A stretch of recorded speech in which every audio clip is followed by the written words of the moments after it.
lowering the voting age to 16. Should that be the law across the land?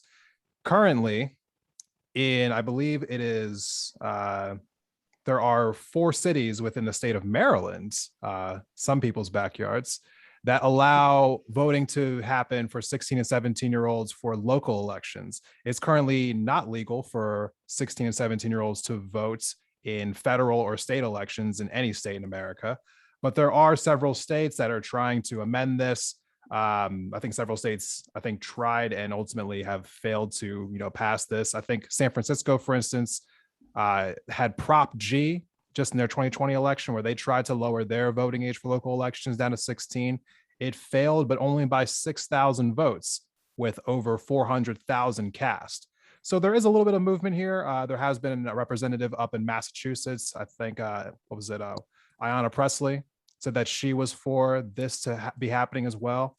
And there are some who have come out strongly in advocating for this, saying that they pay taxes, they're a part of their communities, they should be able to vote in elections.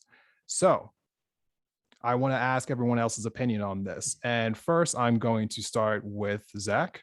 I want you to go ahead and give me your opinion first. Do you think that 16-year-olds should be able to vote in elections? No, I don't. And most of that, is admittedly biased. Like thinking back, like I come from a big family. There's 10 of us. I have 8 younger siblings. And so when looking back, I can remember for each of my 8 younger siblings, for myself, for my friends, like at 16, maybe it was just us, but I have a fairly large sample size, but we didn't, I didn't know enough to really make an educated vote. And to me, an uneducated voter is kind of just the scourge of democracy to me. Like it that's going across all spectrums. I just think I think people should be educated, and more importantly, you should have some skin in the game if you're going to be voting. At 16, we can say that, yeah, some of them are contributing to taxes, they're contributing to society. For sure, there are some, but I would imagine that those are the exception and not the rule. And I just think that, as far as maturity, when it comes in, as far as also other things, like when we've got the age of drinking, the age of driving, the age to join the military, like if anything, we should just find a standard age of majority. And I understand I'm coming from a different country on this, being in Canada. We have a little bit different age groups for all of those things, but voting is still 18 in Canada as well as it is in the States. So my opinion is no. I just think that, if we're going to find an age, it should be a little bit older, a little bit more mature, but we'd also have to play around with the age of majority and all those other things too. Okay. And so now I want to go to Fresh Faces New Ideas. What is your thoughts on this? Should 16 and 17-year-olds be able to vote in elections? No, I don't. I'd have to look into the states that do it for local elections. I think that would be an interesting thing. I think really the real issue is we need to teach like civics, or we need to have around 16. You should be taught more civics classes. You should be taught more media literacy classes. You should be taught. You should be encouraged to get involved in the process. I don't know how many people were plugged into this, but there was a Project Veritas video about an Antifa teacher. And then I went and I found it from another source. Basically, what this guy did was he encouraged them to be involved, whether they were doing food pantries, whether they were going to rallies, whether they were doing stuff with their local congressmen, things like that. They put a lot of Antifa stuff to make it scary at a Mao poster. Anyway, it was a bunch of propaganda. But a lot of the things were getting involved with people. And I think that is going to help make the electorate more educated by having them understand a little bit more what it means to be civic minded and what it means to vote, and it would help them take it more seriously because, like Zach said, uneducated voters really are such a problem, and especially in a society where we have so much access to so much information for people not being able to understand what they're looking at, whether it's lies, just straight up lies in Facebook ads, or whether it's misinformation on politicians talking on different news channels. That is a bigger issue than lowering the age of voting. Okay. And so for our next one, I want Erlene, go ahead and give me your thoughts on this. Do you think that 16 and 17-year-olds should be able to vote in elections? I feel they can now because our kids that age are more educated when it comes to the political process. They're already working, paying taxes. A lot of what goes on when it comes to education is going to directly, impact them. I feel that at that age, they're a little bit more independent, depending on your household, on how they think. I like the idea of them voting at least locally because that's where you have the lowest voter turnout is your local election when it comes to city council and that type of because that's really going to directly impact them. Because now, just where I live, we have a youth civic academy. We have a youth that come in from 13 to 18 that can get on a council and learn about local government and bigger government to have an idea what goes on in spending and what you're looking at when it comes to taxes. So I feel that our age group and older, we didn't have that knowledge. We took the classes in school because we had to. We had no choice. You have to take government, political science in college. You have no choice. But kids are much more now informed, and they're most the ones now out there protesting. They're out there getting their voice heard. And I think it's defeating when you want them to be out here side by side, but you're not letting them be heard until 18 and they're only doing it for the big elections when they can do it locally. Or I'm working, paying taxes, even though parents may still be filing for you, understanding how this works and why my taxes are so high, why I'm working minimum wage is going to directly affect them. The taxes, they're understanding why am I working only getting half my check. I feel that at 16, 17, I would trust the generation coming now to have a voice because they're educated differently. They're much more inquisitive. They're asking questions. They want to be a part of it. And what goes on to me, well, especially locally, they need to have a voice in that. So I don't have an issue with them at that age voting. Maybe if it was 20 years ago, no. But now with everything going on, they're well informed because uneducated voters is everywhere, even as someone who's 60 years old. It's across the board. No one wants to do the work or the homework. Only on big elections, well, that's not really even important. I live in Texas. Okay.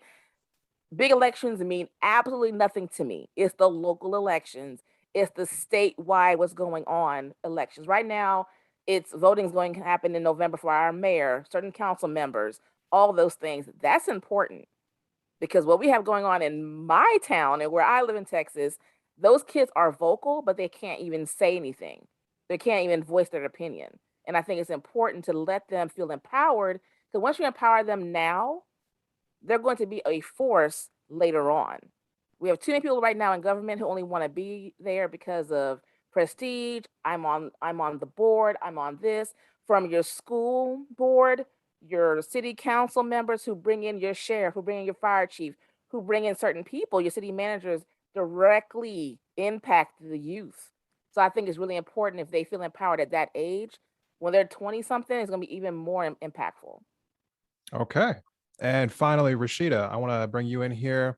Should 16 to 17-year-olds be able to vote in elections? I do think they should. I think that, like just sort of piggybacking off what Arlene said, there's a lot of opportunity for the youth to get engaged. I know that there is, a challenge and an uphill battle with a lack of education in people in general. But I would say that, it very quickly kind of turns into exactly what was not exactly, but could potentially and often will turn into exactly what happened in the 60s or prior to the 60s, where you had, certain cities or certain counties that were using very restrictive means to limit the people who could vote based upon what their education or what they knew or what they could easily regurgitate information wise. So I think like it's a dangerous game, especially depending on how would we quantify that? And I think instead of trying to make it more difficult or making the rigor for voting more difficult, I think we have to give access on a greater scale to education. I mean, there are school districts and children in these districts that don't really even have access to the internet, to high-speed internet. Can you imagine what that's like, especially going through the pandemic? And we want to make it more restrictive potentially more restrictive for folks to even be able to partake in the voting process. And we already have that. We can see the ramifications of that going on now.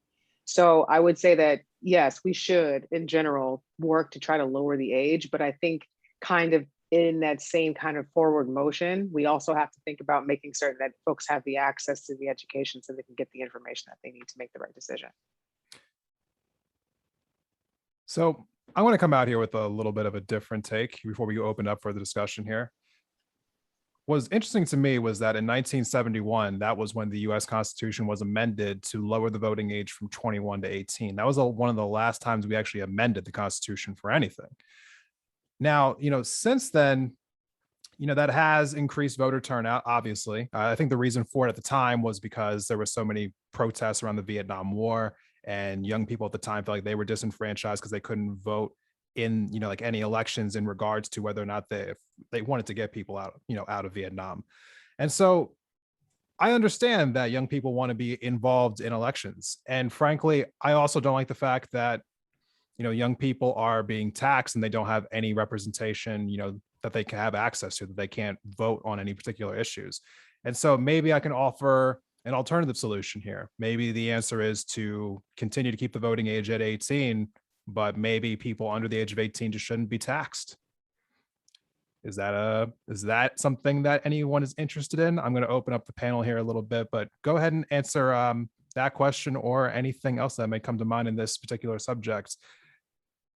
Is it something that should just be local? Should it be national? Like what do we think about this? Well, I think it should be at least local. I think you should, because at least for local, it's going to be more impactful for you. Because whether you're voting for your school board, especially if you're still in school, you're going to have control over who's setting policy. If you're voting for your mayor, that can change different things. You can vote for, depending on where you are, your sheriff or your local judges, and that can help influence other policies. So understanding that, and I think I'm hesitant about national, because I think that's I don't know how like even though they have access to this, it's still so easy. I think unless we're focusing more on like media literacy, it's still very even though you have access to this information, I think it's a little bit still harder for people to like truly comprehend. Like I follow politics religiously, and there's still a lot of stuff that I'm not like stories that I miss where I'll watch something and I'll be like, I don't understand where this thought process came from and how they came to this. And so I think it would be a little bit harder for kids still in high school to really be able to wrap their heads totally around like a national election, especially when there's so much noise around it. It is an interesting question though, everyone. I mean, like, where is the line, truthfully? I mean, because I think everyone can agree that uneducated voters are a problem, but how exactly do you fix that problem? I mean, do you want like a national test that everyone wants to take before they can vote? I don't think anybody wants that, right? That's just going to disenfranchise more people. And so it really does beg the question, what is the true, I guess, like line to be able to vote? Like, should it be lower? And if we lower it, why 16? Why not 15? Why not 10? I mean, like, where is the line, right? Truthfully speaking. I think that's a good point, because, a lot of the argument is, well, it's affecting the younger generation of the younger people. But again, it's also affecting everybody who's younger than them too. So it's tough to draw that line. I mean, to me, and I liked what Rasheda and Erlene, what you guys were pointing out too, as far as education. I do think that they're probably higher educated as far as political concerns go nowadays than I was or than we were when we were younger. And I think that there's nothing wrong with advancing that, or like with my kids, like I plan on taking them with me to the polls to just walk them through that process, right? And sorry, fresh faces, my computer lagged out and I didn't hear everything that you had said, so sorry about that.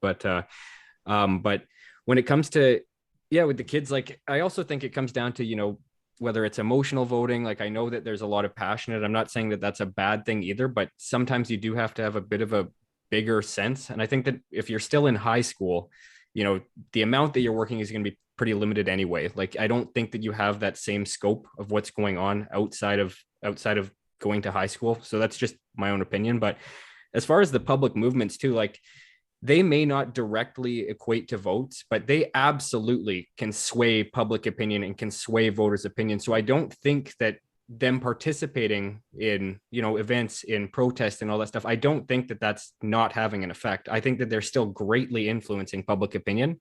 They may not be able to physically put in that X on the ballot, but they still have a massive influence. And I think that we're seeing that more and more nowadays. So I do still think that they're able to influence things, whether or not they have that direct vote or not. And it gives you ability to help raise points. Because especially if you see young people understanding how to protest, understanding how to go meet their lawmaker and advocate for something, even if if as you start doing protests and stuff, you can bring it to local news, you can bring it to national news, and that's how you can shift a conversation in your way. Part of, like, if we look at the CRT movement, it's almost entirely astroturfed. It's essentially a fake movement driven by like big loud people just yelling. And imagine if we had younger people doing things similar. I mean, there's a lot of climate stuff going on. There's a lot of like women's marches and things that get covered. But like there's other ways to be effective, and I think that's where we should start teaching them more, because the ability to move the conversation and the ability to move policy is more than just at the ballot box. If you just show up and vote, one of the common refrains that we hear all the time in national election is, "Oh, my politician only shows up when they need my vote." Well, if you were there all the time and you were constantly pushing them and you made this a big deal your politician had to answer for, it is likely that the people who around you may not be as engaged would take it more of a view of it. So you're trying to shift more people's view than just have a vote in the ballot box. This is why I feel when you empower them and they're allowed to vote, you can't brush them off. You see what I'm saying? So having them come but they're getting brushed off. Oh, you don't understand. You don't know. But if, let's say locally, for school board, for these local city council that's going to hire your chief, who hire your police, who harass young kids sometimes, who give them a hard time, who just brush them aside. Once you know that whole entire half that high school could probably vote you in or out, you're going to have to change your posture. We right now have a civic academy for young kids, age 13 to 18. And now city council is more like, oh, the kids are learning about local government. They have to, because they can influence their parents who may not have that much knowledge. When you give them that type of power, you have to respect it. You can't just blow the smoke anymore. You can't just have me come around and listen and I'm cheering for you, but I do not have a voice. Black people dealt with that. You wanted a side by side, we didn't have a voice. You took it away or you just brush it aside. You can't do that now with the youth. They want to be heard and they have the knowledge. And I think when you give them that power, not just educating them, no, educating it and putting it to work. You mean to tell me if I vote and this and that, I can get roads taken care of? Really? Because I'm driving now at 16. You can give me a driver's license. I'm hitting a pothole. Why are you not working on this? I'm getting taxed. All these things. When you give them the power, actually telling them it's a responsibility, they're going to pay attention more than we will. Because we're the ones coming out. They're the ones coming up. I want them to have that knowledge now. So when they're voting older, they have really good sense of what's going on, because it really impacts them on how universities get certain things or how local public schools and all of that. So I think I hear what you're saying, but I trust, because not everyone at our age is registered to vote. I trust the ones who want to will, and they're going to be educating themselves on everyone trying to get a seat. What will you do for me? What will you do for my parents and my grandparents? All of those things. That's just my opinion. Can I actually push back a little on that? I think that's a really good argument for especially local voting than it is for national voting. For this idea that they can't just ignore your vote. I mean, the sad reality is they can. Unfortunately, like if we take a look specifically at the national level, the current things that are happening, just for one specific part of the reconciliation bill, is the lowering of Medicare's ability to negotiate for drug prices is 90% approval. It's one of the most popular pieces of legislation ever written, ever. Kirsten Sinema is solely blocking it because Farmer gave her $750,000. That's literally what's happening there. So in that sense, that even one of the most popular pieces of legislation is being blocked like that, they can ultimately ignore you. And I think allowing them at a local election, because a lot of like really crazy policy and really radicalized groups start at a local election than they do for the national election. The national The national level is usually a cycle or two behind how radicalized the states are. And I think by de-radicalizing the states, by having younger kids vote there, it will ultimately trickle up because the national level moves slower. So having them immediately have this impact at a state level would allow the national picture to catch up to it at a rational pace, saying, oh, okay, this is what they're doing for this election cycle. And I can see this. And this is what the pollsters and what the people below me are doing and what they're dealing with and why they were removed. So if I want to keep my seat, I have 2 years, 6 years, whenever the next election is based on the area's cycle to say, okay, I have to start doing these potential constituents instead of just dropping a whole new pile into their lap that they can first panic about and then try to silence. I think if it's a gradual trickle up, it will shift all the tides with them so that the national level isn't suddenly jerked back and forth. It would be a more gradual shift. I kind of think it goes to like going back just quickly to the Dave Chappelle joke he has about how old is 15 really? And I think that's kind of part of where we sort of need to come from or think about as we're really talking about this. Like, how old is 15 really? And I'm not saying this to get graphic or be weird. I'm strictly saying it because we're talking about what is not old enough or what is, what children can and cannot handle. And usually it's the things that we as adults can handle.